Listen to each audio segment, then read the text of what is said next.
And we're live.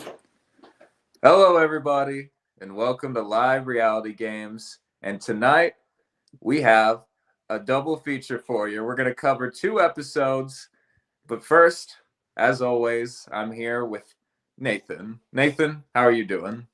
I'm good. We're not only covering 2 episodes, we're covering 2 episodes that probably roughly took place like within like an hour of each other. Yeah, They I both kind of got that vibe. they seem to be both filmed around like 3 a.m. maybe. I felt so bad for production with this. There's just floodlights everywhere. There's no sense of brightness in the sky. It feels like Gotham City Survivor. It's beautiful. I'm sure it gave you Real Foot Production filming late at night vibes. Yeah, with your cell phone, like, oh, here's the light. Filming with everybody and their mother has their cell phone light on, and the sweat bees are eating you up. Though that's actually something that surprised me with this whole episode is how relatively good the audio was. Like, I don't know about this location, but every time we filmed at night, the bugs are just absolutely like they are screaming the whole time and you can't hear anything. So the fact that we could hear these people at all, like the entire time, was beautiful. And like, I remember doing a tribal at night that is recorded in 6, but it had to be filmed like on camera roll because you just couldn't go live. The bugs are too messy. Look, I watched that back. You know me, I have no volume control, and I can't even hear myself over those bugs. So I'm with you. It's like props to the production team. I don't know if it's just the lack of bugs in the area or if they just have really great audio equipment, but I didn't have a single issue with the audio in this episode, and props to them for that. That's not easy. No. So overall thoughts, episodes 8 and 9, where do you think we're at here? Well, it's interesting because obviously last week's elimination was a tragedy. So going in, obviously the episodes had a lot to make up for. I'm just kidding. But no, I mean, this was very interesting. And again, we'll get into it with the elimination of episode 9, but these kind of feel like the bookends of Brett and Chelsea against the world. So it's kind of interesting that we're watching these episodes, or we're covering these episodes back to back, as well as how they were filmed within a few hours of each other, I'm sure. So I almost feel like we're watching one continuing story. And not only did the Brett and Chelsea against the world storyline play out, we also see another storyline play out between these 2 episodes involving Jay. So it's very interesting set of episodes here. So what did you, and of course I'm referring to Jay winning immunity both times, but what did you think about this episode, these 2 episodes, Nathan? If these were filmed by CBS, this would be the kind of episode I think would premiere on like Thanksgiving night. You know how they kind of like put episodes together that have similar themes and kind of have a similar feel to them. Yeah, this very much felt similar. Do they still do that? I remember the last one I can think of off the top of my head, and I don't remember why this sticks out in my head, is for Second Chances. I remember there was a double for Thanksgiving. So I don't know if they've done it recently, but that's a good comparison, because I remember watching the Thanksgiving episodes and there was normally 2 boots in them. I feel like they've done it a few times afterwards. Probably that's just the one time that's the last one I can distinctly remember. So are you wanting to do this in like chronological order or more just broad strokes? No, I mean, we can do it in chronological because things that happen in episode 8 do play out in episode 9. But again, obviously, if there's anything that you want to talk about or that I want to talk about that is not necessarily happening in chronological order, we can absolutely do that as well if we think it makes for something we want to discuss. So we'll start off with episode 8. Obviously, Jay did not get what he wanted. He told at the last travel, he told Chelsea to both vote Brett and idol Kurt. That didn't happen, obviously. So I noticed Jay does a lot of the beginning of episode 8 doing damage control. Would you say that's fair? Yeah, just as a through line here, I need to issue a public apology to Jay. I don't think I've ever really dogged on him on this show, but this man has grown into a star these 2 episodes. Like this was very much felt like the Jay show by the end of episode 9. This dude is everywhere. He's a challenge beast. And here, what I love about Jay is he's so blunt with strategy talks here. Yeah. He's like, yeah, I was thinking about voting you out, but I don't think I want to do that anymore. How do you feel about that?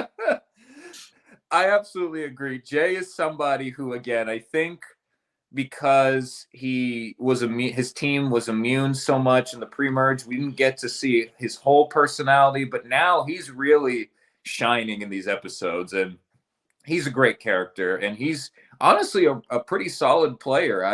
And again, I don't think we've dogged Jay's gameplay at all, but despite his back being against the wall, he's done very impressive things in these last 2 episodes, and he's funny on top of that. In order to be really noteworthy on a losing or on a winning tribe that like never goes to tribal in the pre-merge, normally you have to play like catastrophically horrible. Yeah, like you need to be basically setting the camp on fire. Like, oh, crazy Larry over there is setting the camp on fire, and he'll get a lot of confessionals. But here, everyone in that tribe seemed pretty normal, so naturally we stayed more with purple in the pre-merge. Right. But it's nice seeing more of these people's personalities here. I agree. No, I absolutely agree. It's nice seeing that we get to see more of these original green personalities that we didn't get to know too much in the pre-merge. And honestly, Nathan, one thing that applies to both of these episodes, I'd say, sure, original tribal lines play somewhat of a role, but honestly, this feels like a completely fluid game from where we were at just a few episodes ago. Yeah, I would say so. Fluid in that I can't distinguish a form in fluid, and I am incredibly confused by who's working with who at this point. I think they're confused with who's working with who. I loved in episode 9 when they're at tribal council voting. They're just like, I think I know what's happening here, but yeah. I don't know. Whatever. And I think it's a sign, again, like you said, of just, I think the gameplay is fluid, but like you said, I think it's also just everybody is pretty solid, like with everybody's, it's weird. A lot of these players are very straight up with when they talk strategy, but they're also very like devious at the same time, if that makes sense. Like you've got Jay, for example, being very blunt with strategy, but then he's willing to make crazy moves, like telling Chelsea to idle Kurt, who she has no relationship with. And like all these examples of people who like, and people know about Amy and Taylor, and yet they're still willing to jump back and forth. So it's weird. I feel like people are trying to be straight up, but they're also playing very devious, for lack of a better term, which makes it very exciting. But like you said, it's hard to keep track of who's working with who. So in this conversation, it's a conversation between Amy, Chelsea, Taylor, and Brett. Yeah. Apparently, Steve yelled at Chelsea in the middle of tribal council. Did you catch why? No, I didn't catch that. Well, she says something. She says what Steve said to her. You know, Steve said, "This is why you've lost my trust," and that type of stuff. And I'm like, I mean, Steve came in hot at the live tribal, but I don't think we necessarily saw that. But I'm sure it obviously happened because they're talking about it. The more this game progresses, I think we're learning more and more that Steve is like the sleeper drama guy, and that you never see him doing anything that nefarious or aggressive. No. But whenever there's like confessionals or conversations about him, they're like, "Oh, Steve, you went really crazy at that last tribal council. Steve, he's a loose cannon. We got to watch out for Steve." Yeah, it's hilarious because Chelsea's gonna say Steve made her mad. Jay is gonna say that Steve made him mad, and it's like, well, my initial thought was, wow, people finally have a reason to be upset with Steve, other than the fact that he sucked at that challenge that he won for his original team. So it's like we finally have a reason why people don't like Steve. Or like, a beautiful character arc here. What a character arc! Yes, you can't write this stuff. And obviously I know they don't dislike Steve, but it's like, it's weird. Like like you said, he's like the secret drama guy almost in a way, because people are actually like getting genuinely upset with Steve over things he's doing, and we even see later him and Chelsea have to have a very awkward conversation. Yes. Do you want to go into that now? Yeah. No, I was, and it wasn't anything that that you're not supposed to do. You know, it's like Steve is like, "This is why I did that," and Chelsea's like, "This is why I feel that way." My favorite part was Steve was very meta, and I don't think he meant to. Where he was like, Chelsea was saying something, and then he was like, "You want to cut the camera on this?" Or she's like, "Oh, it's already all over all the recordings." That was probably my favorite part of the whole discussion. I'm like, I wish in either of my Real Foot games I could have been like, can we cut the filming? Exactly. But no, you're right. Steve is definitely catching some heat. But obviously still not as much as Brett, which Brett is obviously still in the hot seat along with Chelsea. There's a conversation between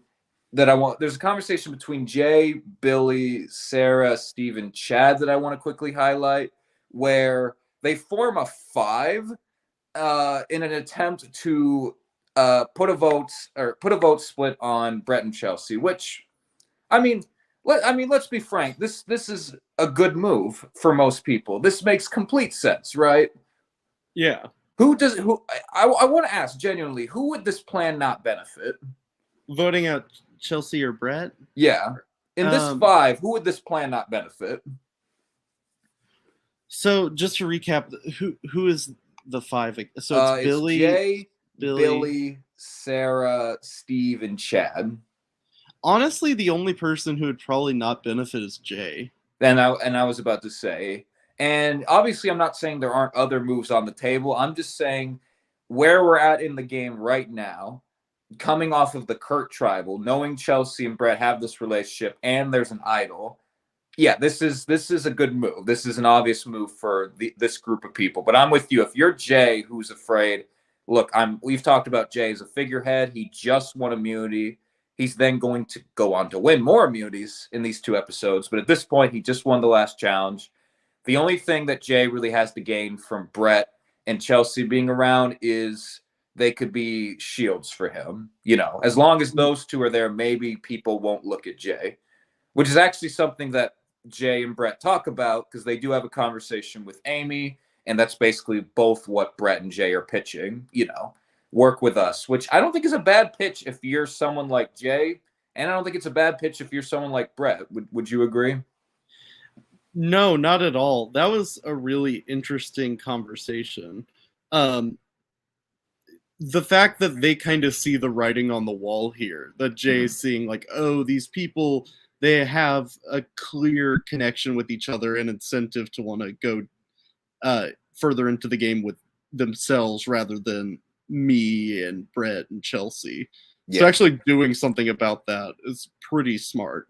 Yeah. And I also, this whole thing, this whole self-awareness of we are such huge threats. I'm not saying that people aren't self-aware pre-merge. People obviously are. But this whole thing kind of takes me back to, or it makes me realize just how much in modern Survivor, because we merge with people with like 12 or even 13 people, like I feel like we don't normally get these conversations anymore until mid-merge, like where the big threats are like, oh, we have to stick together when there's like 9 or 8 people left, right? But in this case, because it's a smaller cast, they only start with 16. It's only been 1 merge vote, and we're already having these conversations about we need to stick together. And I just think that's interesting, you know, because as we get more and more bigger merges and bigger casts on the real show, we won't see these conversations happen early merge as much anymore. And because this was a smaller cast, they have the ability to have these conversations much sooner into the merge because, well, there's less people. And I just thought that's an interesting parallel between smaller casts versus larger casts. Is there anything any of these people could have done, though, to really lower this target on themselves? I mean, once you're announced to be like a couple together and you're both really like physically fit, yeah, at least conventionally speaking, yeah, And you're also both big personalities, like outspoken personalities. I'm not sure what exactly PR they could have done for themselves here. Oh, they couldn't. And that's what I'm saying. I'm not and that's and full disclosure, what I meant by the last point was just a very general broad stroke of what happens in a big game versus a little game. As for this specific situation, I don't think there's anything Brett or Chelsea or even Amy and Taylor could have done, or Jay, in all honesty, to not have these targets on their back because of the fact that these relationships are public knowledge, and the fact that Jay has been a figurehead and he is conventionally like in shape. You know, he's good at these challenges. So no, I don't think there's anything they could have done. Which, again, to your point, props to them for wanting to do something about it. It's always a difficult thing to measure when you're watching shows like this, where all the time people are listed as quote unquote threats or goats or what have you. But a lot of the time when you actually think about it, the idea of like a jury threat or a challenge threat, they're kind of nebulous in a way.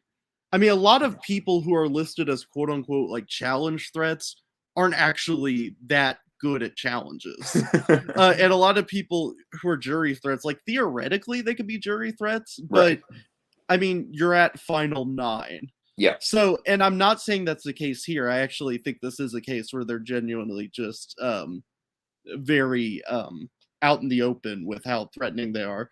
But it's always interesting to me, is this person actually a threat, or are they just using that as a smokescreen because we don't trust them or connect with them?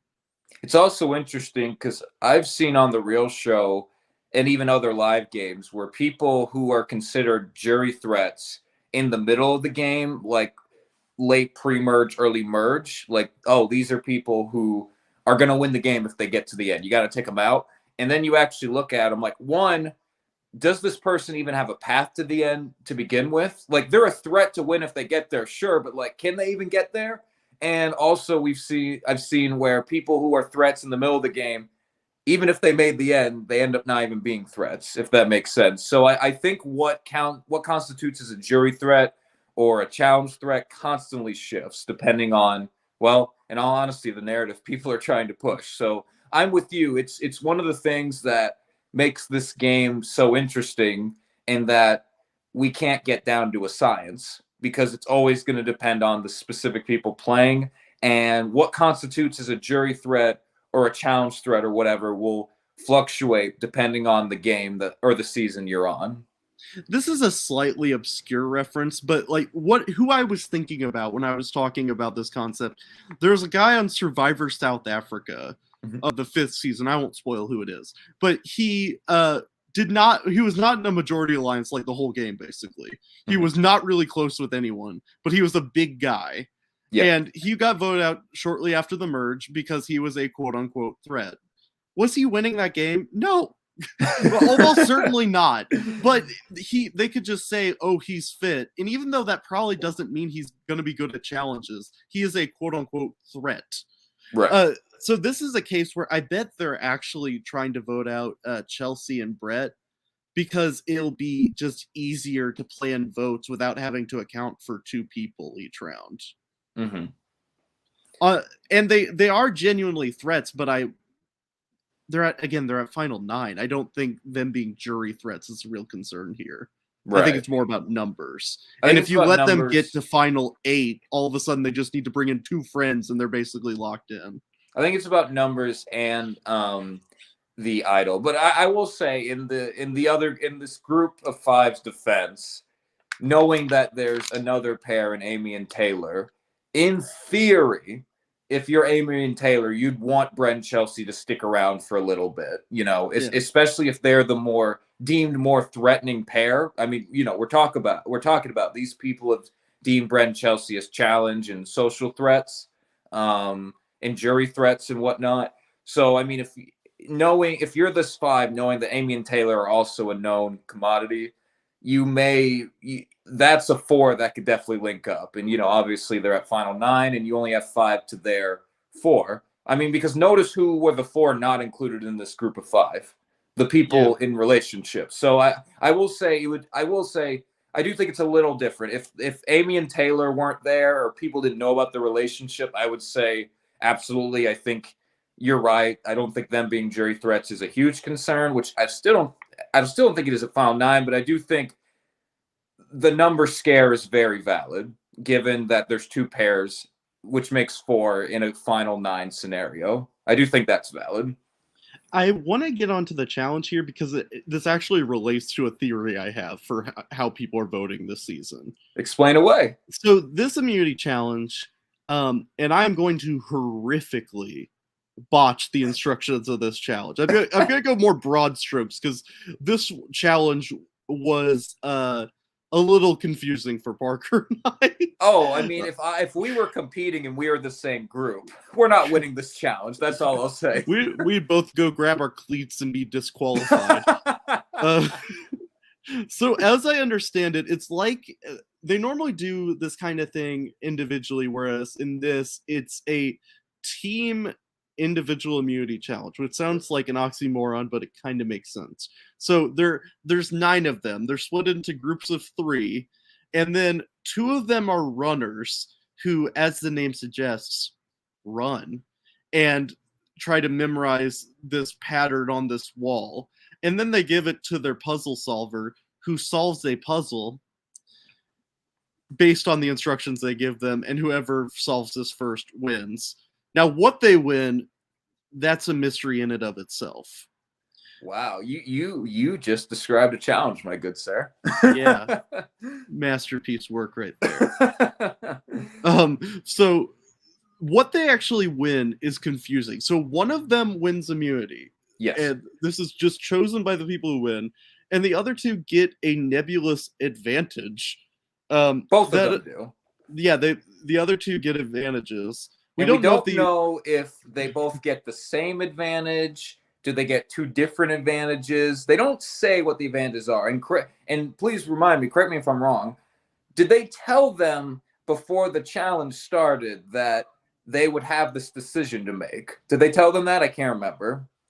I didn't even understand that there were teams until the challenge. Well, because I was like, I thought any moment that they were gonna say, okay, whichever team wins, then those 3 move on to like a final, like a round just between the 3 of them, right? And then whoever wins that wins immunity. That's what I thought. That's traditionally how it goes, if you do a team individual immunity. But no, they throw a curveball, and I do have to say, I've never seen a twist like this before, so I do really applaud the originality. Can you think of ever seeing this before? I can't. Hey, could you stall for just a second? Yeah. My nephew just walked in the room. Oh, of course. Yep. No, this is live podcasting, everybody. But family comes first, of course. So let's see. Yeah, so basically what's going to happen here is the group of Jay, Billy, and Chad, they are going to win the challenge. So Jason then is going to present them with an option. How was he? I'm very, very sorry for the interruption. No, you're good. I told them. Family comes first. How was he? See, much like the Angelica immunity challenge, we're a team here at the Barnett household. We are. We pick each other up when we're down. Honestly, all I said was you didn't miss anything. So Jay, Chad, and Billy are going to win this challenge, and they are going to be presented with the choice. One of them is going to win individual immunity for this round. The other 2 are going to both receive an advantage, and they have about we didn't get an exact time, but they only have a couple, if even a minute, to decide who's going to get what. So ultimately, what I want to talk through the strategy here, but Nathan, let's quickly reveal what happens. So what does end up happening is Jay does win the individual immunity, his second win in a row, and Billy and Chad are going to get the advantage. Now, this obviously took a lot of thought, and it's in the heat of the moment. You just won the challenge. You're on top of the world, but now you have to think tactically. So Nathan, what did you think about the decisions that were made here from these three guys? So to me, it's almost worse to get an advantage without immunity in this scenario than it would be to get no advantage. I would agree. It's public. It makes intuitive sense that if someone has a public advantage and does not have immunity, that I think you would want to vote them off. Yeah. Which I theoretically was discussed, but we didn't really see that, did we?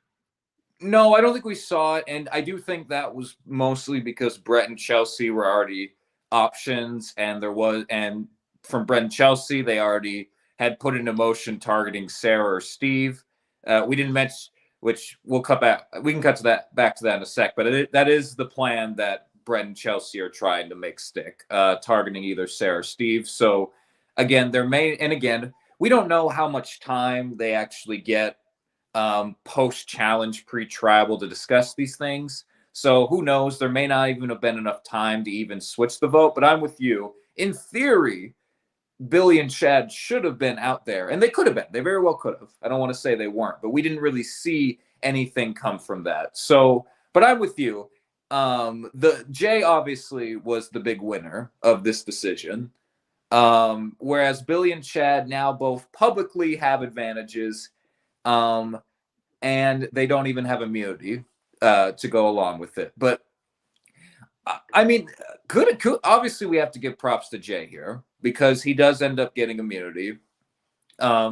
He won the last round. He gets it again. Obviously, that could put a target on his back, and it will. But if you're Jay here, do you think he needed to go for the immunity again, or should he have given it to one of these two other guys?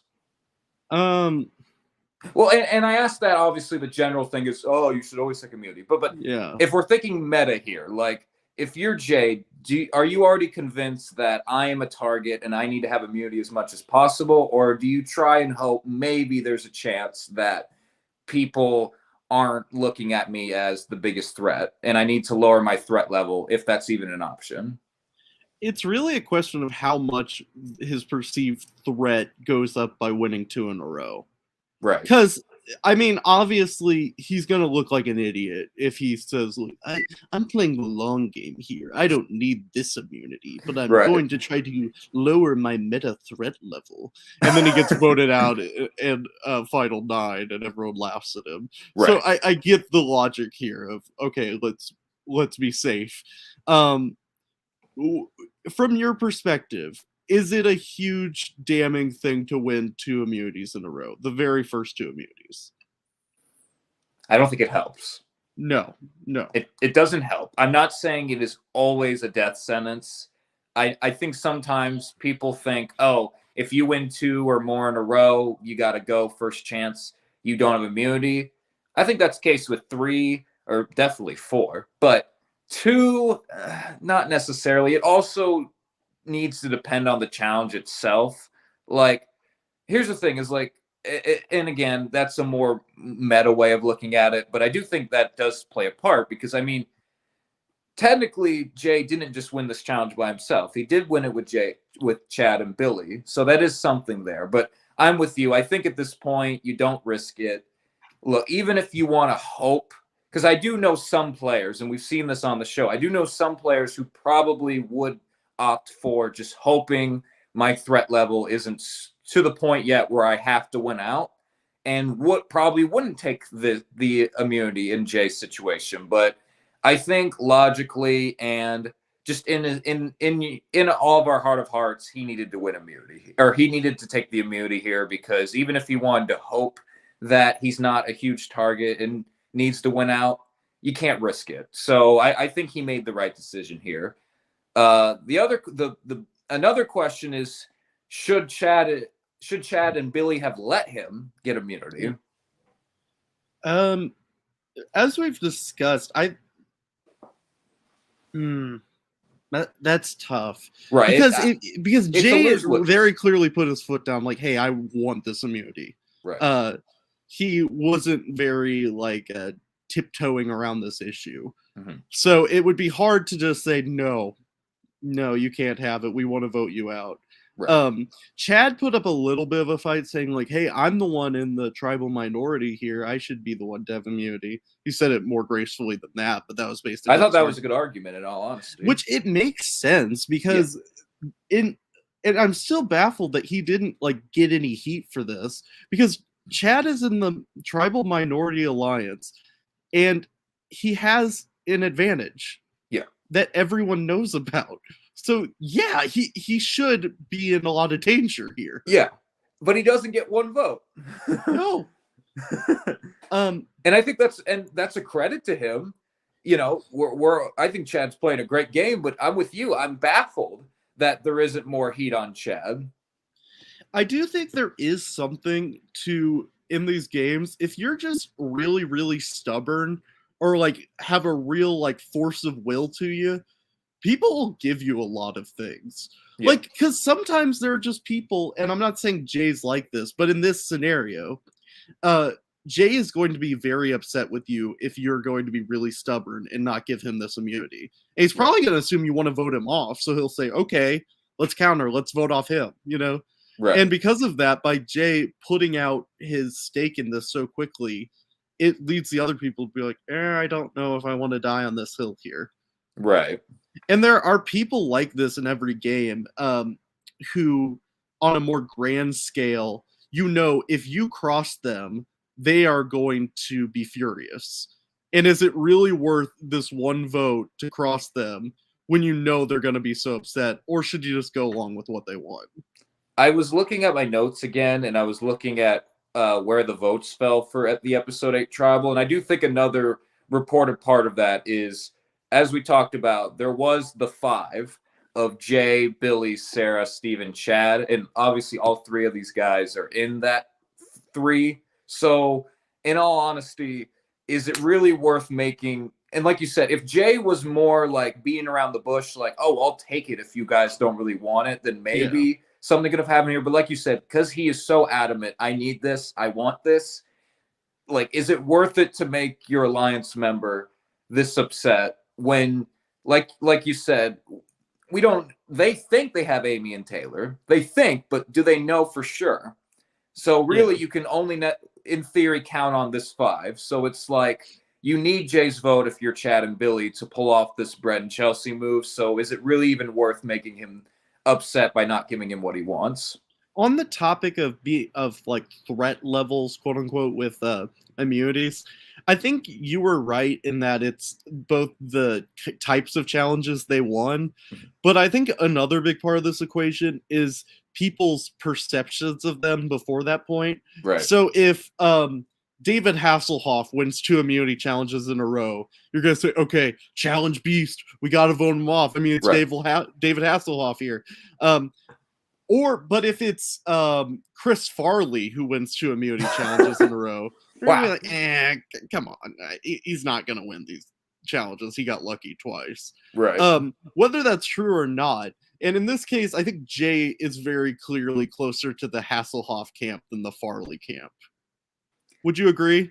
I couldn't have said it better myself. I was not I did not have a Chris Farley or David Hasselhoff reference on my bingo card for this podcast. So well, you should. You couldn't have said it better myself. Anything else on this decision between these 3 guys? I hope we figure out what the advantage is. I'm curious because it has to be like played together, because it wouldn't make a lot of sense for it to be an extra vote for both of them. Like, it'd be kind of weird to have 2 extra votes just floating around in the game. We don't know if it's the same advantage, right? Or is it so did they both get one, or is it one advantage shared between the 2 of them? I assumed it was an advantage in the next challenge, because that would make sense. That's what I thought. But then no. Well, maybe it is an advantage, but they have to play it by an advantage in the challenge. I mean, but they have to play it by final whatever. Yeah, I guess. So no, like, we're just theorizing because as of episode 9, we still don't know what the advantage is. What would your suggested twist be here? Like, you're in a time machine, you're omniscient, and you're placing an advantage into the hands of Billy and Chad. Like, what do you think is fair but also impactful enough to warrant being included in this? Right. Well, they very publicly have this advantage, right? Yeah. And they don't get immunity. So you as a producer, you know that's going to put a target on their back. What if they both get kind of like the Rick Devens and David Wright from Edge of Extinction? What if they both get one half of an idol, but they have to come together to play it? Would that be fair? Yeah, I think that's fair. Yeah. And it, in Guatemala, how they had that idol that basically just functioned like an immunity necklace. Yeah, they had to play it before the votes. It'd be cool to have that, but they can't use it till the next round, and both of them have to play it together for them to both be immune. So by itself, it's useless. Yeah, that'd be a cool addition. That'd be cool. But like, it's hard because everything we're pitching has to do with immunity. But like votes, that's where it gets a little sticky. Like a collaborative extra vote is pretty useless. Like an extra vote is already not that helpful, and then having to have both people agree on it, I mean, that's kind of and I'm with you. I think, again, you could just give them both their own advantage, but I do think something very interesting, which is fine, but I do think something interesting, and that something I haven't seen done in any game really, and if I have, like, very rarely, is an advantage shared between these two people, and it's public. So I like this train of thought we're going down, where it's something that no matter what, these two guys would have to collaborate on. So I think that's very interesting. So I'm with you. We're thinking very challenge based, but anything with the votes or split, extra votes or anything like that would be not that helpful, and also pretty tricky. Whereas I do think your suggestion with the Guatemala idol, or my suggestion with two halves of the idol where they have to agree on what to do with it. I for one also, I'm of the belief that anytime they have to make decisions, I think that leads to interesting drama and gameplay. So I love when they have to make decisions on things. So I actually really dug this twist for that alone. One element I wish we could see is, and this wouldn't work so well in a CBS format, but here I think it would work better, is what if, so let's put your shoes in, put yourself in Jay's shoes here. Okay. So you're given the option to either get immunity this round or get an advantage in 2 upcoming immunity challenges. Which do you choose? You can bet on yourself surviving this round and being competent enough in the next 2 to win 2 in a row again. Or you say, no, I'm going to stick with the guaranteed immunity. I think I would still, if I'm Jay, I think I still take immunity here, because but no, I think that's an interesting dilemma. I think as a producer, there's no harm in doing that. I think now as a player, obviously you have all these scenarios run through your head. Are these advantages even going to be good enough to, really like take me far, because we've seen players with it. And again, you have to ask yourself, if you're Jay, do I even feel confident enough? I think he's proven he's good in challenges, but are the advantages, going to be helpful enough to win? I mean, we've seen very OP advantages on the real show. You have to think, am I going to get an advantage like that, or am I going to get an advantage that's, not the most helpful? Like, what was it in Australian Survivor All-Stars when, who was it? Lee, instead of here you go, Lee, instead of stacking 20 of these little blocks, you get to stack 19 or something like that. Like, I didn't even make it that far. That's hilarious. That was his advantage. Do you remember that? That was his advantage. That's hilarious. Or the infamous one that Malcolm and Wendell got. Oh, where it's just like a second chance at this challenge that's 100% skill based. Like there's no learning curve at all to it. Which, by the way, that advantage is not helpful. Like, if you're going to drop it once, I don't care how many chances you get. You're not winning that challenge. If you fall once, you're done. From what we said, I said I had a theory about why they're targeting specific people here based on the challenges. This is going to come off like an insult to Angelica, but I don't mean it like that. Good start. Angelica is a lot more like old Survivor in the way these challenges are set up, in that they're predictably unpredictable. that they cover different strengths, but a lot of it just comes down to competence, like how naturally good can you adapt to different challenges. And agility has been a big factor in all of these, but it hasn't been the deciding factor in all of them. Mm-hmm. So unlike modern Survivor, where it is very skill based, but it's all the same skill sets, like can you sit still is every immunity challenge. Yeah, every pre-merge is obstacle course, puzzle. Then every individual immunity is, can you stay still? So here it makes more sense to target someone like Jay than it would on CBS Survivor. Right. Because they're more varied and therefore they're less predictable. I think that's a good theory. I don't think that was mean at all. I was like, when you said this is not an insult, I'm like, oh Lord, what is Nathan about to break up? Because I'm effectively saying they're less skill based in a sense, but I don't mean it that way. I mean it's more about adaptation than it is like, okay, do a 3-meter dash or something like that. Yeah. You know. No, I actually agree with you, and I full disclosure, I think I like the variance in all of these Survivor Angelica challenges. I like testing people or seeing people be tested on various types of challenges and difficulties, and I think that's much more interesting than just the same challenge, just slightly tweaked each time, you know. So props to Survivor Angelica for that. I was just, when you said this is not insult, I'm like, oh, is Nathan about to break up with Survivor Angelica? What is this? It's me, not Angelica. It's an interesting balance to me to strike, and older seasons had trouble with this because you want challenges that anyone could theoretically win. Yeah. But you also want it to not be flying kites or bowling or whatever other crappy challenge you could think or of. Or herd goats into a bin. I'm trying to think of some of the other infamous ones, like there's a really bad one in Africa where it's literally just like, okay, go find a stick and put it in your bin, or fish sorting in Thailand. Like, you want it to be unpredictable, but you also don't want it to be that.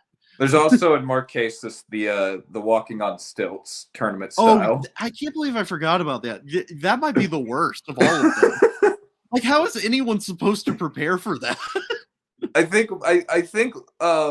let's see, over or under, let's like 6% of the US population has ever been on stilts. Oh, I mean 6% of the population, that's I guarantee like entire like religions are 6% of the population. Okay, so like maybe 2% or 1%. I'm going under 1%. I've walked on stilts. Well, I guess you could count like, oh, I walked on stilts at a fair one time when I was in 3rd grade. But I mean, well, like, actually as an adult walking on stilts. I've been on stilts before. Like we went to like the county fair as a field trip in like elementary school. But again, this was going on a long time ago.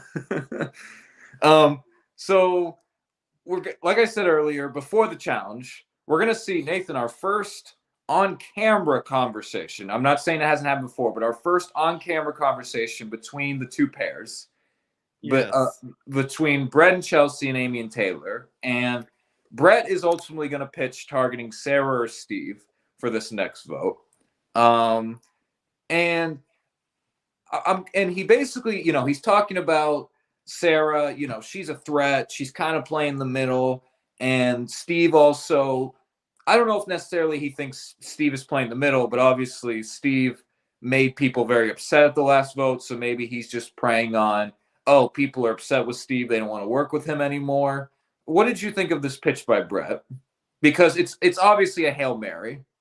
I mean, it's a great pitch. I think clearly the situation here is you don't want to vote out Steve. You want to vote out Sarah. Right. That seemed to be the much more sticking point in this conversation. They were much more willing to vote out Sarah in this instance. Sarah is kind of has an interesting role in this season where she's built up very much as the dark horse to win the whole thing. Mm-hmm. And in this case, the players figured out a little too quickly that she was the dark horse to win this. and they Yeah. clipped her accordingly. She's like the threatening, unthreatening person, if that makes sense. She's the most threatening of the underdogs here. So, well, it kind of reminds me, because she was the dark horse pick, and I'm not saying, and I'm trying to think of an example. I can't think of a dark horse in Real Survivor that was cut a few votes into the merge, you know. Honestly, the best one I can think of, there are two that come to mind.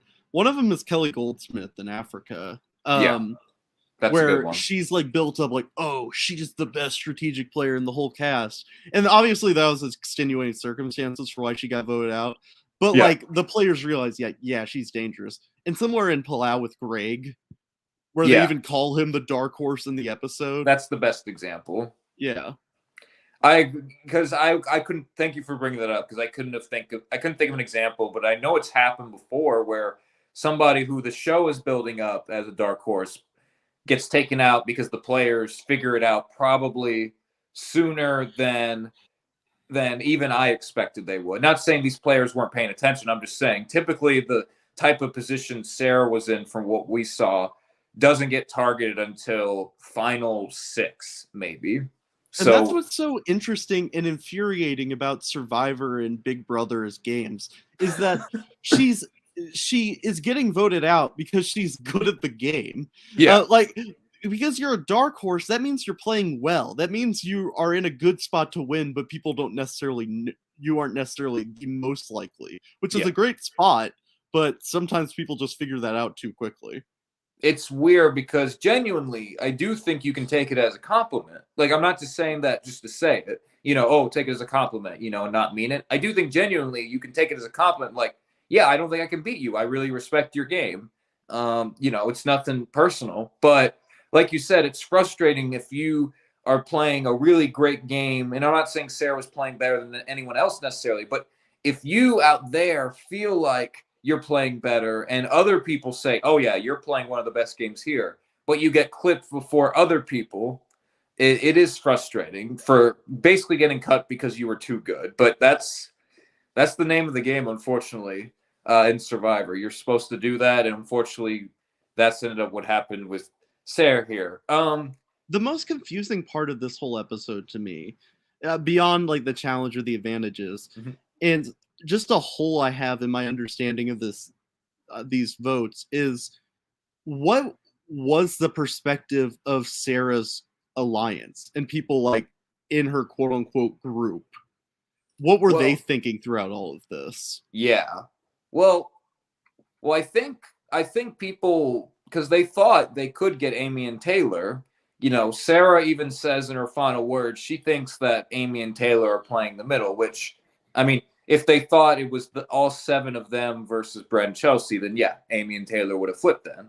And spoiler alert, they do vote out Sarah. But I'm curious, like you said, if there was even a hierarchy, because we don't really see it talked blatantly on the show, but we get the sense from the last episode that there is some level of trust between Sarah and Chad.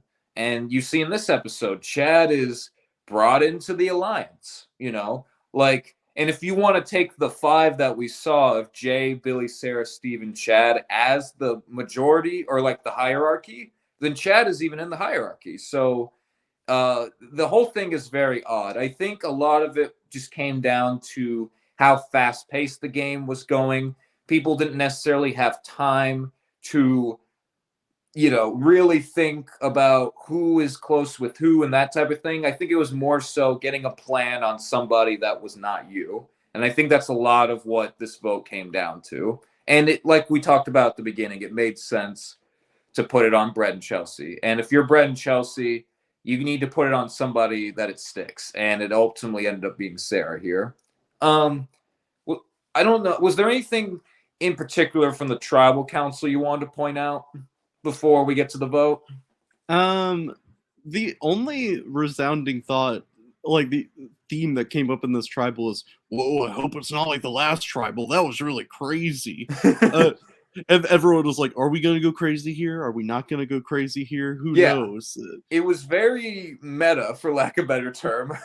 Which I get that they were scrambling in the last tribal council, but they were talking as though like people were flipping over stools in the last tribal, like names were being called, like people were being threatened left and right. I mean, there was whispering, but I feel like it was a little hyperbolic the way they were talking about that previous tribal. I would agree. Yeah, I felt like, and obviously when you're in the heat of the moment, it's very easy to exaggerate things. But I'm with you. Just as an audience member who wasn't there, I thought that was jarring the way they were talking about the last tribal. Because, I mean, were there arguments? Sure. Did people get called out? Sure. But I mean, I feel like half the group was sitting back, which is what you should be doing in those trials. But I'm saying like people like Chad, Sarah, Taylor, Amy, they weren't very vocal at all in the last tribal. And the way they were talking, like you said, as if like everybody is running around, like whispering ear to ear, you know, throwing things, like cursing each other out. I'm like, that's not what we saw. So it was jarring. Especially because the last vote pretty much went as people wanted it to. Yeah. I mean, Kurt went home, which I'm pretty sure was the plan. And if not the plan, he was at very least the plan B, I think. Yeah. So it's not like an Edge of Extinction where someone just out of nowhere gets eliminated like from the Julia, game. Yeah. You know, I guess they wanted to take out Brett. Was that the idea originally? Yeah, I think that's why I said I think Kurt was plan B, because I'm not saying that Kurt wasn't on the table. Like, I don't think that just I'm agreeing with you. I don't think that just came out of nowhere. I do think Kurt was on the table, but I do think the initial plan was Brett. But they feared that Chelsea either would give him the idol or play it on him. So it was more so, okay, to be safe, let's put it on Kurt. So we get to the vote. Any noteworthy voting confessionals here? None that I can't remember like specifically what anybody said, but I will say I like, and this goes for the episode 9 voting confessional as well. I just really like Jay's vibe at this point in the game. He's like, I have immunity. I'm probably screwed if I lose immunity, but it's like I'm still going to play as hard as I can. You know, it's like I'm going to do anything I can to survive. And that was basically his whole vibe in the voting confessional. He's like, I'm still going to try and make this work if I can. And he even says something along the lines of, I'm working with a lot of people and I'm about to make one of them really mad, which I think he was talking about Billy in that instance, because he talked about him and Billy had a close bond, and we've seen throughout the game that Billy and Sarah are aligned. So I assume he was talking about Billy there. Yeah. It must be liberating for Jay, because he played basically this whole game as this like politician, you know, trying to keep everyone happy. Yeah. And at this point he has nothing to lose. He's just throwing stuff at the wall. I honestly, I couldn't have said it better. I think it's very liberating at that point, because it's like, well, I don't want to admit it's win or go home, but that's kind of where I feel like it's going. And like you said, he doesn't have to appease people anymore. He is literally throwing everything at the wall and seeing what sticks.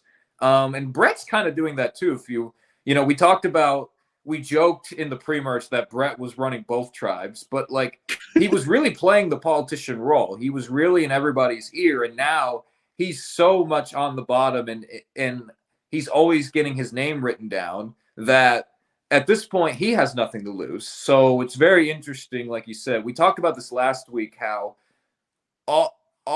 almost everyone, if not all of the figureheads in the pre-merge that people were coining as big targets are still here, you know, as of this vote, you know, and you have Jay and Brett who are having to do the same thing essentially, and yet both of them are still going to survive this vote.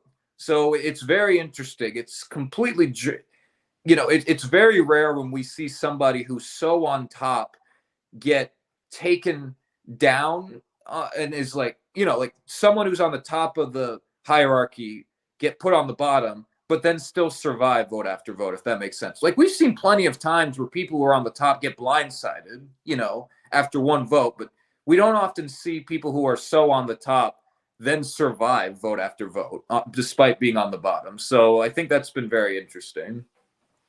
No idols played here, correct? No idol plays. Jason is going to read the votes. He throws them all a curveball. He's going to read 2 votes for Brett, 2 votes for Chelsea, and then bam, 4 votes for Sarah.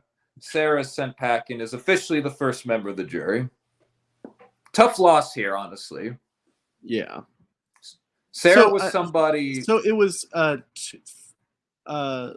he only read 4, but it was 5. Oh yeah, that makes sense. So I was doing math in my head down. there. So Amy, Taylor, Chelsea, Brett, and Jay are the ones who voted Sarah. So in theory, if we're going off of that vote, that means that Billy, Chad, and Steve are on the bottom. These pairs make these votes very easy to remember because you could basically just say the pairs and Jay voted for Sarah at this point. Well, that applies to this vote. Yeah. But we'll get to that one in a sec. But Sarah, this is another, kind of like Alyssa, was somebody who I felt like was really under the radar, like in terms of how vocal they were, but they were both still in really good positions and really could have done damage, which is unfortunately why I think they were both taken out when they were. I really think Sarah had a lot of legs in this game in the pre-merge, and unfortunately, I think people saw that, like we talked about earlier, and they took her out here, which is unfortunate. Was there a critical error she made along the way here that we can think of? She didn't lie. I mean, she could have lied about maybe knowing somebody and then been like, hey, I'm in a relationship too. yeah, that makes sense. But in all seriousness, no, I think again, it's just one of those things where I think she and Billy were loved. We talked about it going into the merge, how she and Billy were potentially in a middle position. And I think this round they took a stand with a group of people, and that just allowed Amy and Taylor to now play the middle. And even Jay to an extent, but more so Amy and Taylor. So, I mean, if you really want to count that as a mistake, I would say maybe just she showed her cards too soon. But, I mean, at some point, I feel like obviously sometimes flippers, and when I say flippers, I mean people who just flip back and forth every vote, they do make the end, right? Yeah. And I'm not saying Amy and Taylor won't make the end. I'm just saying a lot of the times if we're going off Survivor history, that's not always the case. So I do get the idea, if this was the logic of me and Billy need to show our loyalty sooner rather than later before we get, labeled as untrustworthy and we're just going to flip on anybody. So if that was the mindset, I understand that. So I don't blame her for that, but I guess I would say if you really had to point to something that maybe led to this result, it would be showing her cards pretty soon. I also think another reason, and somebody brings this up in their voting confessional, is people were concerned about how tight her and Billy were, which, again, that's ironic considering you have 2 like outside relationships in the game, but that is a reason people gave of being worried about Billy and Sarah's relationship. This is obviously hindsight being 2020 and all that, because from their perspective, it makes sense to split the votes between Chelsea and Brett here. Right. I wonder if it would have been a better idea to focus on buttering up Jay than trying to sway Chelsea or Taylor and Amy so much, because I think Jay put a lot of this in motion, like got the wheels going on this vote quite a bit. Yeah. And I think that was because he got the sense that, hey, I'm no longer a part of this plan. Right. So. And I think that, and even I absolutely agree. And I give a lot of credit to Jay for that, because like most people will be like, hey, I know I need to keep winning immunity, but I'm not going to like, bang my fist on the table and say, this is what has to happen. And I'm not saying Jay did that necessarily. It's just, he definitely didn't take a back seat to the strategy here. Like, he definitely was very hands-on in the result of this vote. I truly think a lot of what happened here was Jay's doing. And it makes sense for all the people who voted for Sarah here. Yeah, it makes sense for Amy and Taylor as well that they would want to keep these two around at least for another vote. The thing is with threats a lot of the time is that it's all just normally an excuse to vote out people you want to vote out anyway. Mm-hmm. And so once that guise is lifted and it's all of a sudden convenient to keep them around, it's like, I mean, Brett and Chelsea, they're threats, but come on. Yeah. So. Right. Like you said, hindsight's 2020. I think people like Sarah and Billy had the right idea, splitting the votes here so often, because, you always have people playing the game who say, oh, I just want an easy vote. I want to get past this vote, So, to appease people, you do the quote unquote obvious or easy vote. So I don't, to get people on your side. So I don't blame Sarah and Billy at all for trying to put together a plan that would be appealing to people. And it also allows people to lay under the radar for a little bit longer if they're not the ones who coordinate the plan, if that makes sense. So I think they did everything right. I just think people had ulterior motives, and there's not really anything you can do about that. So we are on to episode 9. Yes, we are. And we're going to go straight into an immunity challenge. One of my favorites, actually. I believe this is titled Idle Hands. Is that right? Idle Hands. I believe that is the name of the challenge. Are you saying one of your favorites, like in general for Survivor or for this season of Angelica?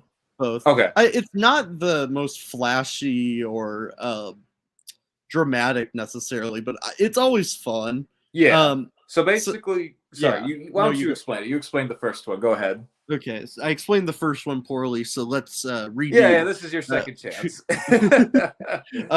So 2 people square off. They both have a stick with an idol on top of it. In this case, it was a bowling pin cut in half. And you have to balance that while trying to knock over the other person's bowling pin. And whoever hits the ground first loses the round. And for this, they played to 3 for each matchup. It kind of went bracket style with 8, which was a clever choice. First matchup, we had Steve versus Chad.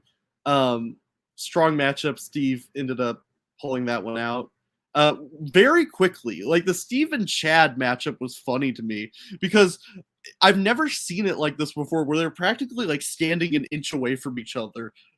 All right, Survivor's ready. Go. And Steve is just like... Yeah, and obviously I'm sure there is a rule to it, but I've never seen them start so close to each other. And what I mean by his rule is I don't know if they could start wherever. I doubt that's the case. I'm sure they told them start here, but normally I've seen it where they have to start at like the edge of whatever ring they're in. So I would have thought they would have had to start with one foot on the ring or outside the ring. But no, you're right. They're very close to each other. And Chad and Steve are tall guys. But Steve is like, he just knocks it off. Well, I want to ask you, because I also wrote down all the rounds, but I want to ask you, because this is, I wouldn't say this is necessarily a Survivor classic by any means, but this is definitely one we've seen on quite a few seasons that come to mind. And also, this is one that I think is very popular in live games. We've even done it in Real Foot before. So what is it that this challenge obviously resonates with you, as you said. So what is really appealing about this challenge to you in particular? I think it's because you could play along at home. Yeah. The instructions are very easy to understand, which we like the grand epic challenges, but sometimes it gets a little much where you go through an obstacle course and then you find bags that have keys in them. And you dig unlock the keys to find balls, and you knock over pens, which will release a puzzle, which you will then build to make a table maze. It just becomes a lot. Where here it's like knock a thing over. Yeah. And for live games, it's popular because it's cheap and it's fun. Right. The question is with this, and this is something that I guarantee you would be brought up if the CBS made this post-merge. Is this challenge fair post-merge? Fair in the sense of men versus women? Yes. That's the thing. And, because you're right. Because I've seen it both ways. I've never seen it post-merge on CBS, but I've seen it post-merge in live games before. Yeah. Yeah, that's a tough one, because here's the thing. And quickly, I want to say why I also like the challenge, because I fully 100% agree with everything you're saying. I was just going to add on to that. One thing I like about it is I think people always like the classic one-on-one 1v1 face-offs. Yes.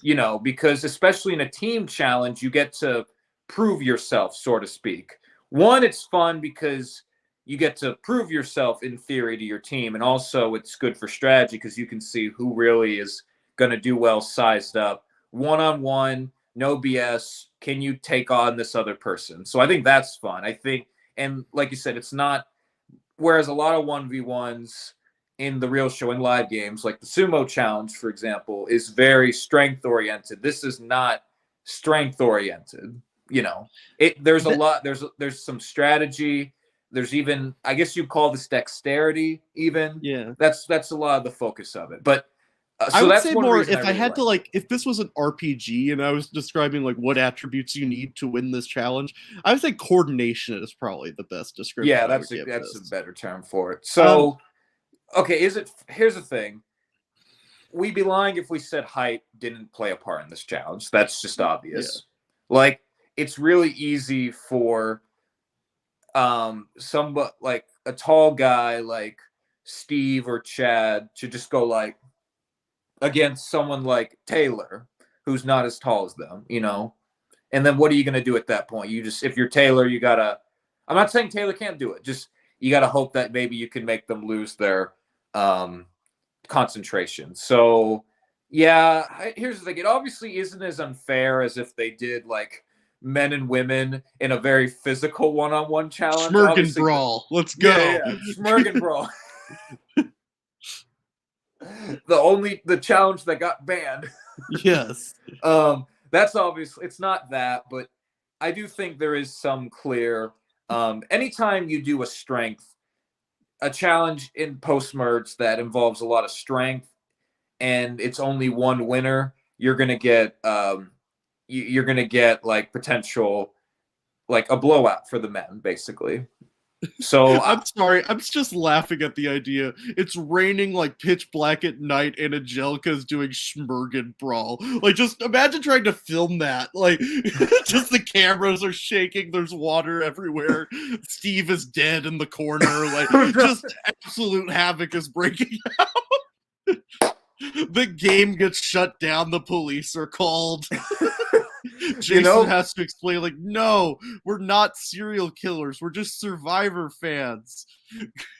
One, in that instance, I would take the Brett strategy and put on my cleats. Yeah. Also, I like you need armor. Schmergen brawl is so crazy and so no holds bar, and I love the idea if they keep the no cleats rule. Oh yeah, you can kick each other, punch each other, but cleats. No, get out of here, Brett.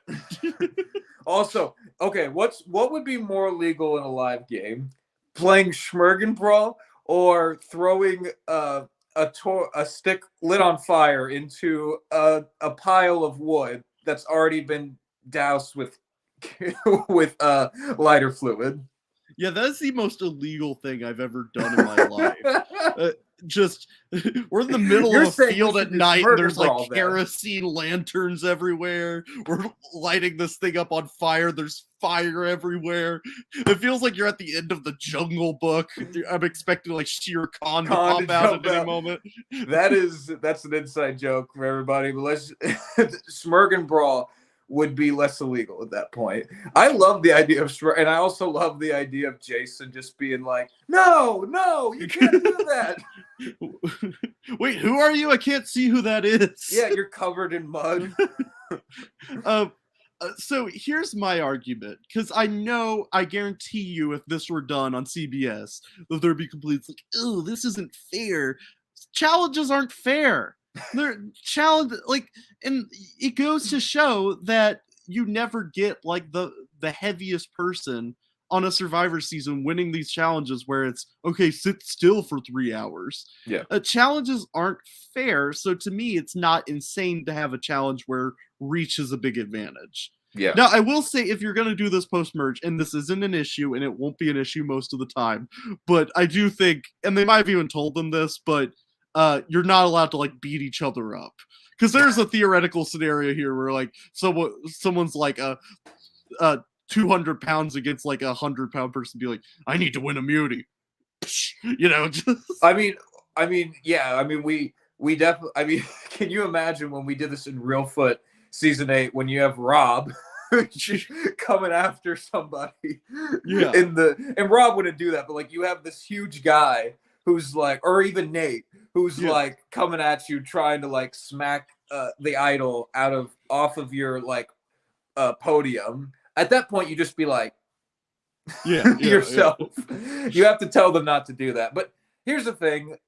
I don't think it's, and this is nothing about Angelica. This is just the challenge itself. If you're going to do a post-merge, I don't see also it's going to depend on how many women or men left in the game. I don't see a harm in just having a male winner and a female winner.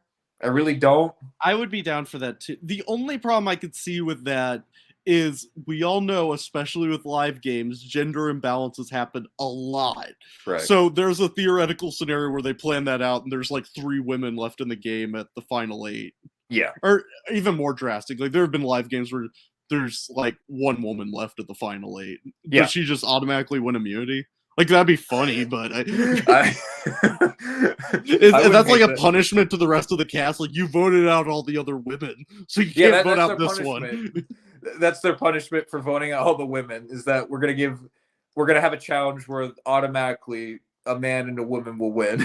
I mean, I think at that point you plan for a challenge like that early in the merge. So even if it's like a 6-4 or even a 5-5, like there's still a chance, or like there's still multiple women and multiple men that could have that. So, okay, that's one answer that I would say to keep this fair. Like, maybe I'm all for both a man and a woman, giving out more immunities and having it just be one for each sex. Yeah, because I don't see how it's inherently better to have puzzle or sitting still or holding onto a rope. Like how that's more skill based than this. I think this is more skill based than some challenges we see on the real show. Yeah. Well, because I'm not even trying to say this. A lot of the challenges where it's just stand there and hold this, like a lot of that plays in the, like, I mean, like, especially if it's just one where you're holding a very unstable stack. Like, obviously you have to like keep your hands sturdy, but like wind does play a factor. And it's like, if it's a windy day, and it's like, I'm not even being funny with that. Just that's the reality of the situation. So it's like, I don't see how that's more skill-based than this. So, but here's the thing. I don't think it's inherently like more unfair than a lot of challenges that really rely on strength post-merge. So, but I think both of you and I can admit that this isn't like the most fair challenge in the world. But like you said, if we're going to call out this challenge for unfairness, we would have to call out so many others. Well, it's just a question of because a fair challenge is reaching into a bag and determining it via randomizer. Like that's a perfectly fair challenge, but that challenge would suck. Yeah. So it's a question of, okay, we want this to be based on skills. How many skills do we want it to be based on? And is that fair amongst the cast? Right.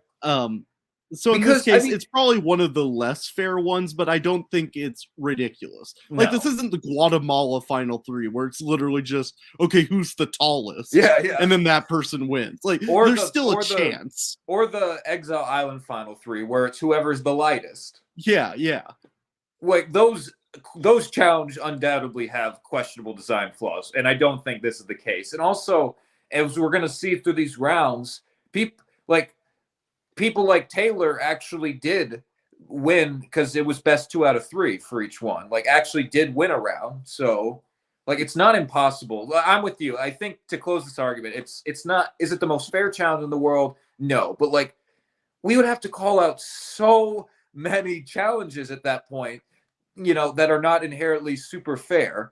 Like if we're going to call it this one. And I also think with you, and I'm not trying to use this as a BS argument, like you also have to think about this is this also is a show for entertainment. And also what are the most fair challenges in theory, right? Like spin the wheel with everybody's name on it and then that person's name on it. It would be fair, but is that interesting? And I also think just you and I can speak to this because we're players, and I think production understands this as well. But like if you and I are players, I don't want a spin the wheel challenge. I want to compete. I want to test myself. So like, and I think these people all agree, like, even if the challenge isn't 100% in my wheelhouse, I'm still going to try, Well, the game becomes a joke at a certain point. Like, if Jay wins 3 immunities in a row and all of them are just total crapshoots, the players probably wouldn't even be able to say with a straight face, like, we got to vote out Jay. He's a super big threat. He's good at these challenges. Right. Like, I mean, if the challenges was like bench press, then obviously that wouldn't be super fair. That's Australian Survivor for you. That's true. I mean, basically, there's so many challenges that are just stand there and be strong. Let's go through these rounds. I love that after Steve and Chad, we got Chelsea versus Amy, which could basically be the subtitle of this whole season so far. Yeah, and it's, in a way, if you want to look at it, like, this is the last time Chelsea's going to get one up on Amy, as we see at the end of the episode. So Chelsea wins that round. Then we got Brett and Taylor. Which is probably the best round here, shockingly. It's a real David versus Brett situation. Because Taylor actually does get a point. Yeah, and Brett's just like holding his arm outside the arena, which is interesting. They're both playing very conservatively here. Yeah, and I was going to ask, I was going to get to this at the end, but I'll get into it now because we're talking about the different strategies here. Not one person did the Malcolm just launch it in the air and just go for it. Oh, Jason told them not to. Oh, okay. I think they were worried that either it would like hurt the challenge or it would be dangerous. Land on somebody. Yeah. Which the cameraman's right there. Like, I wouldn't want a bowling pin on my head. Yeah. No, you're okay. I didn't hear that. Thank you for clarifying that. That makes complete sense because, like you said, like if it was like, because when we did it with Real Foot, it was just like a small wooden egg. So like if it even hit somebody, it wouldn't be that bad. Whereas this is like the top of a bowling pin. So this could hit a contestant. It could hit Jason. It could hit a cameraman. This would be really bad. So, okay, thank you. I was wondering why nobody did that. This is a random insight I have. I actually had a bowling pin as a decoration in my house for a long time. Those things are deceptively heavy. They are. And when you're holding it with one hand and like outstretched like this, I bet that was a big factor in this challenge that it got heavy after a minute. Dude, I still have a bowling pin in my parents' attic because I forget which one. I had a birthday party at a bowling alley one year, and they actually gave me a bowling pin to take home, and I wrote on it, and it's just in my parents' attic somewhere. But like, it's, I mean, as a kid, I thought that was, I was probably like 9 or 10, maybe 11. So like, I thought that was the coolest thing ever. I'm like, wow, I'm taking this thing home, but. Like you said, they are, to your point, they're deceptively heavy. So not just and they were just dealing with the top of it, but like obviously the material those things are made out of will hurt people. So, okay, thank you very much. That makes complete sense that Jason told them not to, because I was like, why isn't anyone doing the strategy? Because it's not always going to work, but this is one of, if not the most optimal strategy for this challenge. And good thing on Survivor Angelica being concerned about safety, because I obviously wasn't, because I guess I would have been still tempted to do it, even though it's a freaking bowling pin top.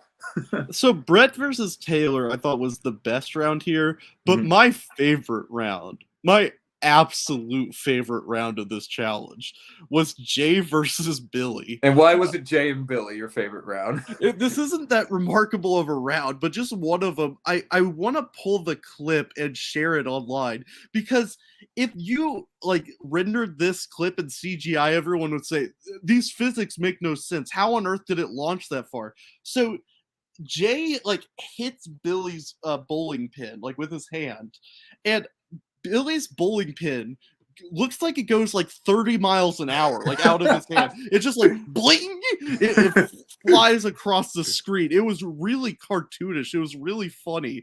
I had to check if my like if the video was playing faster than normal or something, but it went so fast. It's like buffering. It's like that is funny. No, I remember that now that you bring it up. But that was a good round. And Billy, you know, to his credit, he gave, you know, he's going against the guy who's won. I know Billy helped him win the last one, but like he's going against the guy who's won the last 2 immunities. So props to him. I wonder, James, like before the challenge, is like, hey, Billy, can you throw it against me? Let's do the same thing we did last time. You give me this immunity, and in return, I'll give you an advantage that no one will see.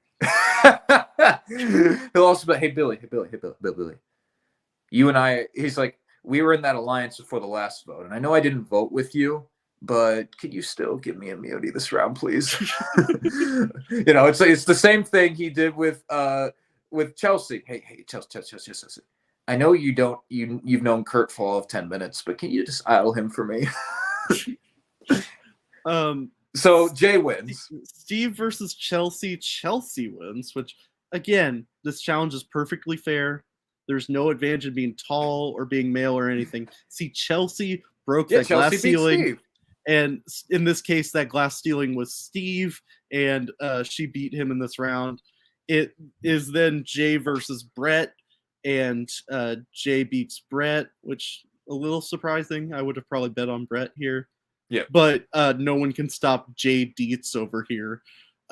So then it's Jay versus Chelsea, and to prove once and for all that there's no bias and no advantage in this challenge, Jay beats Chelsea. Beautiful. I feel like I just heard a story. So yeah, Jay. Props to Chelsea for making that far, but Jay is going to win his 3rd immunity in a row. Jay wins immunity. I feel like we should do that every time. Yeah, Jason, I don't think he does that. I don't know if he's just trying to do his own thing.